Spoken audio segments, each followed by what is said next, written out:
70 возачи беа казнети во Тетово за само 60 на минути во рамки на денешната акциска контрола на Министерството за внатрешни работи. Најголем дел од нив управувале нерегистрирано возило или без возачка дозвола.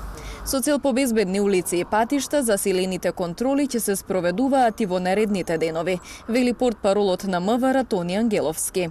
Во овие еден час колку што сме досега во Тетово, имаме 70 санкции, од кои највеќе се за нерегистрирани возила, возење без возачка дозвола, како и мотоциклисти кои прават прекршоци во сообраќајот. Граѓаните на Тетово велат дека само постојаните казни можат да воведат ред во сообраќајот во градот кој што има голем број возила, а со тоа и проблеми за паркирање и лоша инфраструктура.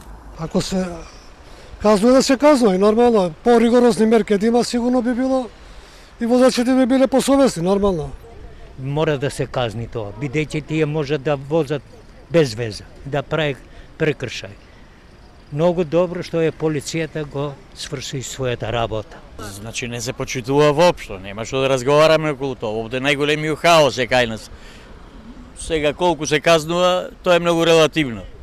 Од тие кои ги казнува вез ден, тие нема да прават пак така. Од МВР информираат дека за 20 на дена, откако започнале засилените сообраќајни контроли, изречени се над 9000 санкции за прекршоци, најчесто за возење со брзина над дозволената, нерегистрирани возила, а се санкционираат и возачите на мотори кои не ги почитуваат правилата.